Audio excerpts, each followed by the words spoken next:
On behalf of the General Assembly, I have the honor to welcome to the United Nations His Excellency Muhammadu Buhari, President of the Federal Republic of Nigeria, and invite him to address the Assembly.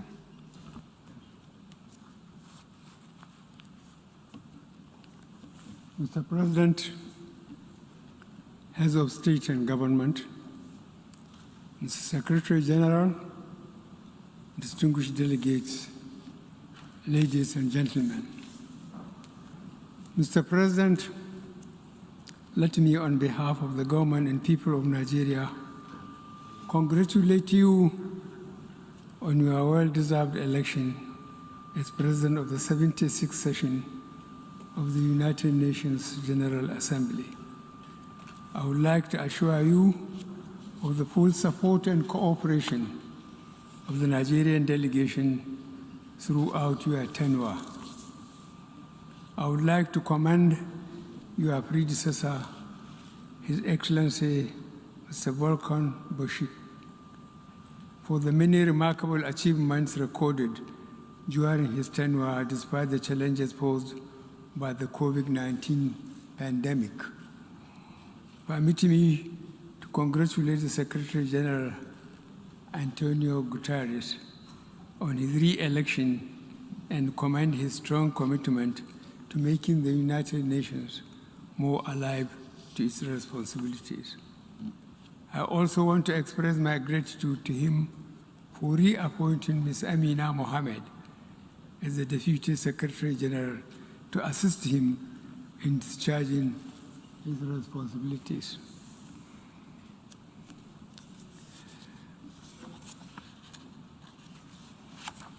Mr. President, excuse me, the theme of this year's General Assembly, building silence, resilience through hope to recover from COVID-19, rebuild sustainability, respond to needs of the planet, respect the rights of the people, and revitalize the United Nations sums up our common desire to rescue our planet, recover our economies, and restore hope to all the peoples of the world.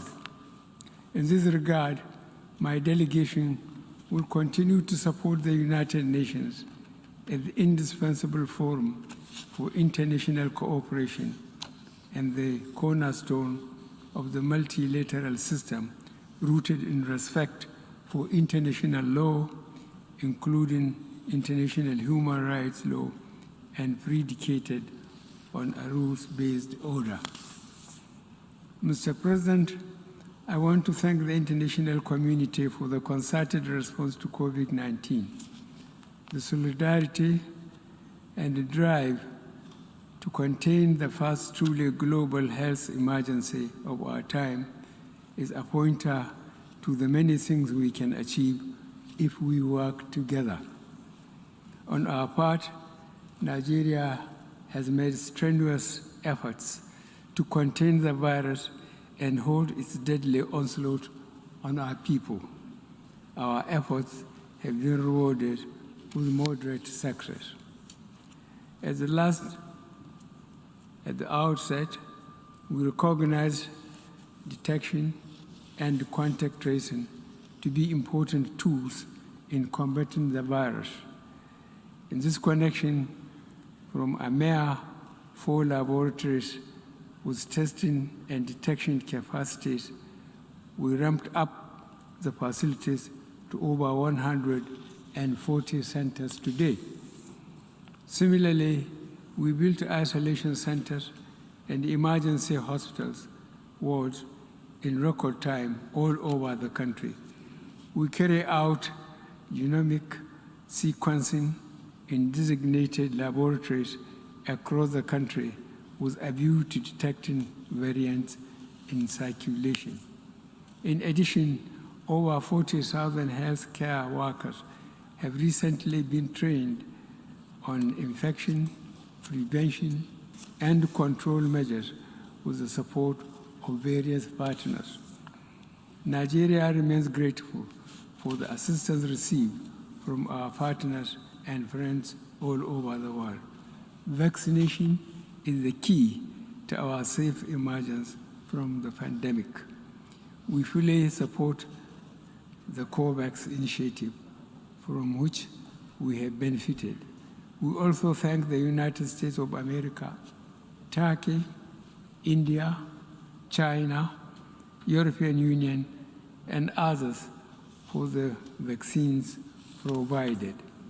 Despite the acknowledgement, however, I would like to reiterate my call for a fairer and more equitable distribution of vaccines in all countries so that together we can fight and contain the pandemic. The rising wave of newer and more contagious strains makes this even more urgent. No country can afford the socio-economic implications of prolonged shutdown. It is imperative to underscore that no one is safe until everyone is safe. Mr. President, Nigeria remains deeply concerned over the illicit trade, transfer, and circulation of small arms and light weapons. Their excessive accumulation and uncontrolled spread in many regions of the world are having devastating humanitarian and socio-economic consequences, especially on the continent of Africa. It is on this note that my delegation calls for the worldwide application of the Arms Trade Treaty to codify accountability in conventional arms trade, which is critical to the security of nations. This is in recognition of the need for a broad-based global partnership in the ongoing battle against transborder crimes, including terrorism and piracy.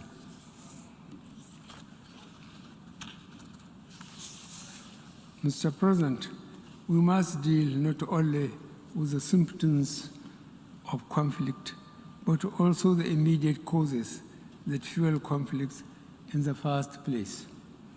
These include poor and undemocratic governance, human rights abuses, poverty, ignorance, injustice, and inequalities. There are no easy solutions to these conditions. They require long-term investments and more effective international cooperation. In this connection, my delegation underscores the importance of promoting peaceful, unfettered, and inclusive participation of states in global actions towards conflict prevention. This will facilitate the achievement of the 2030 Agenda for Sustainable Development and the African Union Agenda 2063. In West Africa especially, our democratic gains of the past decades are now being eroded. The recent trend of unconstitutional takeover of power, sometimes in reaction to unilateral changes of constitution by some leaders, must not be tolerated by the international community. Nigeria fully supports the efforts of ECOWAS to address this growing challenge and appreciates the support of both the African Union and the United Nations. In this regard, I would like to reiterate that as leaders of our individual member states, we need to adhere to constitutional provisions of our countries, particularly on term limits. This is one area that generates crisis and political tension in our sub-region. Mr. President, Nigeria is fully committed to nuclear non-proliferation and has always supported the view that it should involve all states. Disarmament conventions deserve the support of all states, small, large, nuclear, or non-nuclear. nuclear weapons remain the ultimate agents of mass destruction, and their total elimination should be the final objective of all disarmament processes within the broad spectrum of goals being pursued by the United Nations. In this regard, Nigeria would participate actively in forthcoming review conference of Nuclear Prohibition Treaty and also the first meeting of states parties to the landmark treaty on the provision of nuclear weapons, scheduled to take place within the first quarter of 2022. Nigeria regards these upcoming events as important steps towards realization of a world free of nuclear weapons. We are therefore supportive of any diplomatic efforts in this direction. We hope that the upcoming Nuclear Prohibition Treaty Review Conference would lead to a successful outcome that would facilitate the nuclearization of the world. We will do our part to ensure such an outcome.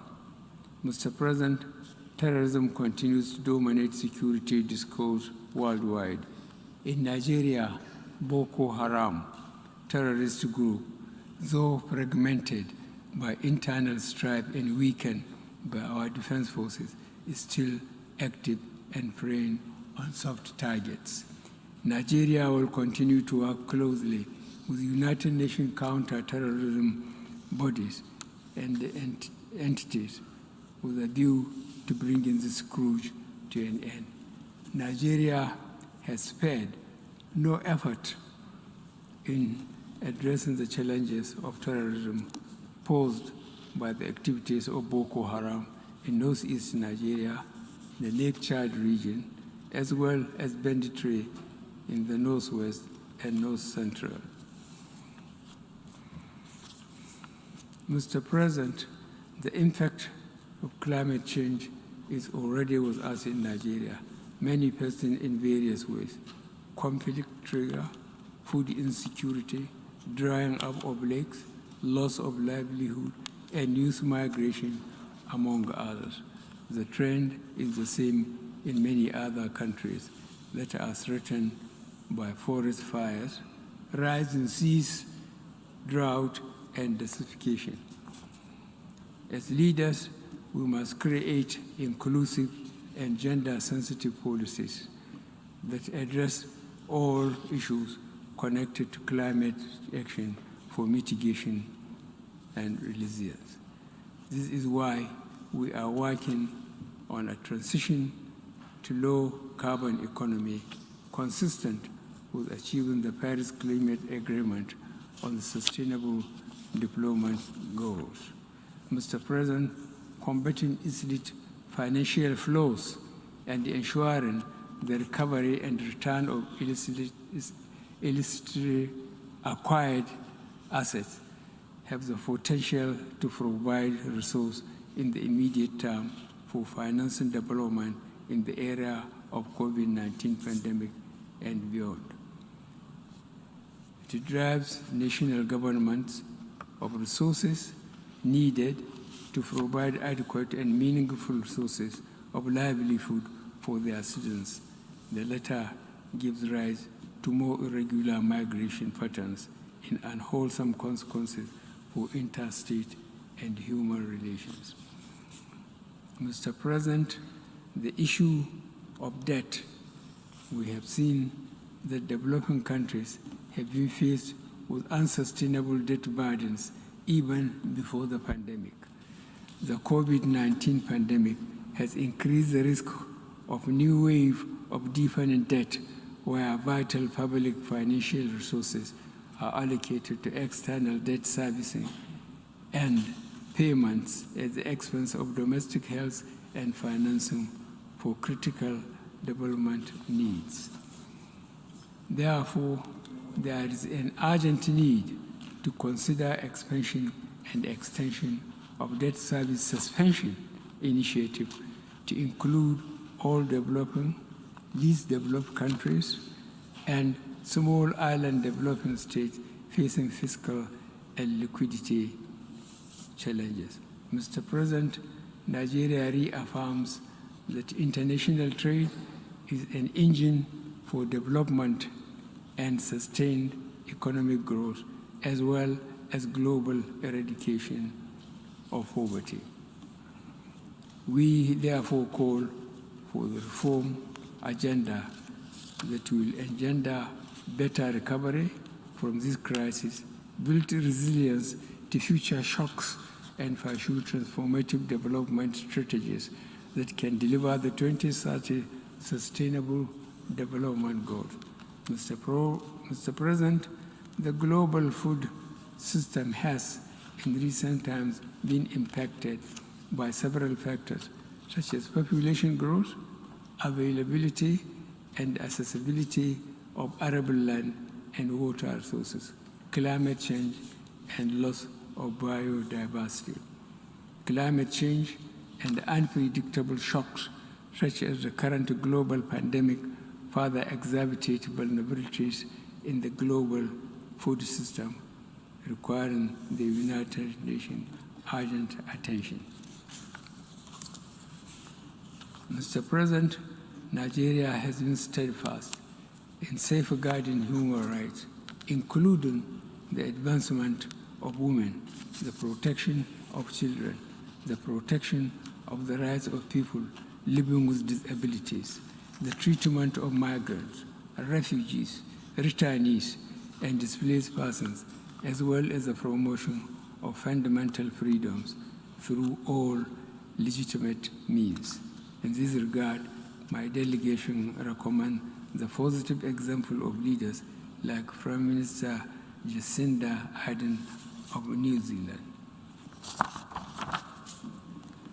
The recent rise in hate-related crimes globally underscores the urgent need to continue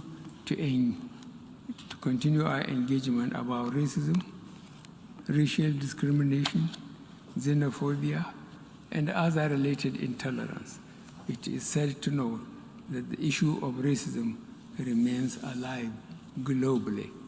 We are beginning to forget our affirmation of the inherent dignity and the equal and inalienable rights of every individual as enshrined in the United Nations Charter. No society can claim to be free or just if it is deprived of any one of these rights. Today, racism drives hate crimes and institutional discrimination. In all this, Africans and people of African descent are among the major victims. I am confident that this forum will make significant impact in the quest to end race-related vices and injustice. Mr. President, no reform of the United Nations system is more urgent than that of Security Council. Stakeholders around the world are asking how such power could be concentrated in scant representation. The governmental negotiations have taken too long, some 15 years. We must avoid going in circles. Consensus has been achieved in some of the elements of this reform, especially that of the representation of Africa on the basis of the El-Zuwaini Consensus and the Sartre Declaration. It is unreasonable to expect unanimity in this matter. Mr. President, our organization is at the peak of the multilateral system. It is also the preeminent body for solving our current and emerging challenges and for developing norms that are protective of us all. In the current moment, hope for this is dependent on how we assist each other to get COVID-19 out of all countries, regardless of their classification. We can do and we must do. In this regard, let me close my statement by paying special tribute to a great and humane internationalist and an exemplary practitioner of multilateral cooperation. I am speaking of Chancellor Angela Merkel of the Federal Republic of Germany. As she exits the stage, we wish her well. Thank you.